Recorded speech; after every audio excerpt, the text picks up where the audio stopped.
Aujourd'hui, on entend souvent parler de qui entre les USA et la Corée du Nord a le plus gros missile, ou alors du dernier épisode de Game of Thrones.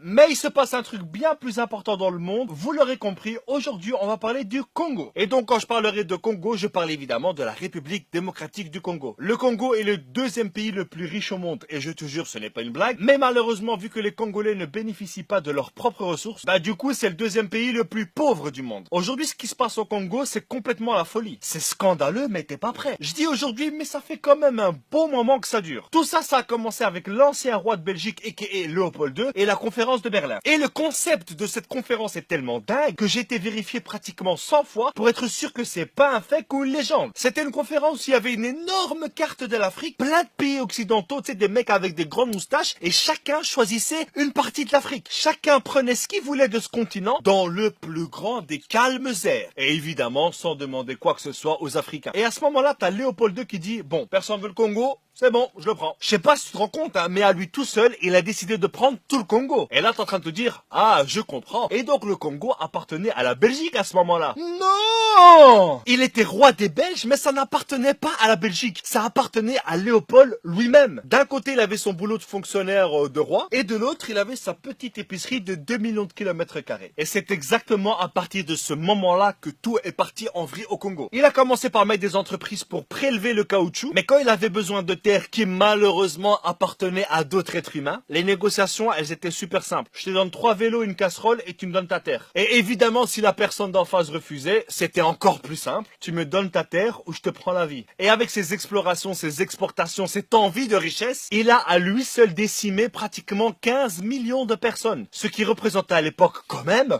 la moitié de la population congolaise. Là, c'est chaud là. Là, c'est chaud, quoi. Et le pire, c'est qu'il a jamais mis les pieds au Congo. Il faisait tout ça à distance. Évidemment, un jour, t'as les Congolais qui en avaient un peu marre de cette situation et qui ont exigé leur indépendance. Et là, t'as les Occidentaux qui ont dit, ok, ça va, vous pouvez. Du coup, il y a les Congolais qui élisent leur premier ministre, c'est Monsieur Lumumba, et leur premier président, c'est Monsieur Kasavubu. Et là, tu dis, ils ont un premier ministre, ils ont un président, ils l'ont élu, c'est bon, ils sont indépendants. Mais c'est mal connaître l'Occident. Le Congo avait évidemment son armée constituée de Congolais, sauf tous les hauts gradés, caporal, chef, capitaine, ce que tu veux, ils étaient tous belges. Donc pour un Congolais, tu lui dis qu'il est indépendant, mais que son chef s'appelle quand même Eric Van Den Put, mais où est le respect? Du coup, après seulement 3 jours d'indépendance, l'armée se rebelle. Quelques semaines plus tard, la province du Katanga se dit indépendante. Et pour ceux qui savent pas, Katanga, c'est juste la province la plus riche de Congo. C'est là où il y a du cuivre, de l'uranium, des diamants, enfin bref, la folie. Et c'est là aussi où il y a plein de pays occidentaux qui prélèvent tout ça. À ce moment-là, Lumumba demande l'aide de la Belgique qui lui disent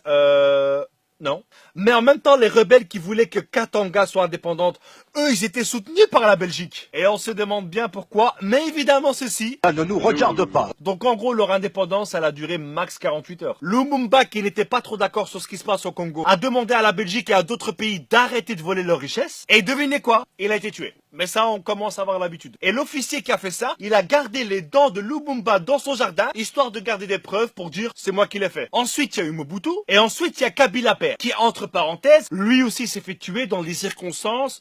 Voilà, on n'a rien vu. On ne voit rien, on sait pas. Et là, il se passe un truc de dingue. T'as le politique belge Louis Michel qui travaille pour l'Europe, qui vient au Congo et qui dit, vu que Kabila Père est mort, on va donner le pouvoir logiquement à son fils, alors qu'il y avait un vice-président. Et ça a été justifié en disant que, vu qu'il y a des conflits, voilà, on va mettre son fils en attendant d'avoir des élections. Ça a duré 5 ans. Ça fait quand même beaucoup la période de transition. Et aujourd'hui, ça fait 16 ans qu'il est président. Et là, il est en train de vouloir changer la constitution, histoire de rester encore 2-3 siècles. Je sais pas si vous êtes au courant, mais il y a quelques années, il y avait un zoo de Congolais à Bruxelles. Et quand je te dis zoo de Congolais, je te parle pas d'animaux venant du Congo, mais bien d'un zoo humain de Congolais, où des familles belges venaient toucher les petits cheveux crépus des petites filles congolaises. Ah, comme c'est mignon! Aujourd'hui, un élément qui fout bien la merde au Congo, c'est le coltan. C'est juste un élément indispensable dans nos smartphones. Ça empêche à notre smartphone de trop chauffer et ça lui empêche d'effacer toutes nos données lorsqu'il s'éteint. Tu comprends maintenant à quel point ce truc est super important. Et pourquoi c'est aussi grave? Eh bien tout simplement parce que ce sont des femmes enceintes,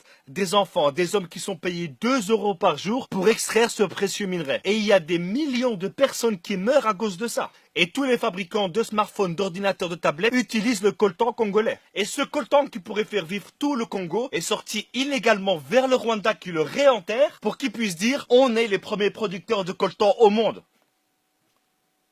Quoi ? Tu commences à sentir comment elle pue cette histoire? On se demande bien à qui ça doit profiter tout ça. Aujourd'hui, ce magnifique pays qu'est la République démocratique du Congo est gouverné par des États, par des entreprises qui pensent que ce pays est un portefeuille. Et actuellement, il y a un génocide qui a déjà fait plus de 6 millions de morts, perpétué par des rebelles financés par des multinationales pour pouvoir piller le sol congolais. On est tous liés indirectement au Congo par nos smartphones. C'est vrai que cette vidéo ne va rien changer. Et là, il y a plein de personnes qui vont dire, mais pourquoi est-ce que tu l'as fait alors? Bah parce que seulement le fait de savoir ce qui se passe là-bas, c'est déjà un pas qu'on fait. Et un petit pas en avant dans ce monde, aussi petit soit-il, c'est quand même le signe qu'on avance. Donc les amis, je vous invite à partager un maximum cette vidéo. Il faut que les gens soient au courant de ce qui se passe là-bas. Que les gens sachent ce qui se passe au Congo aujourd'hui, et d'ailleurs depuis des décennies, et sous l'indifférence générale. Merci à tous, et que Dieu bénisse la République démocratique du Congo. Ciao. Nous avons connu les ironies, les insultes, les coups que nous devions subir matin, midi et soir, parce que nous étions des nègres. Nous avons connu que la loi n'était jamais la même, selon qu'il s'agissait d'un blanc ou d'un noir. Qui oubliera les fusillades, les cachons furent brutalement jetés, ceux qui ne voulaient plus se soumettre au régime d'injustice, d'oppression et d'exploitation.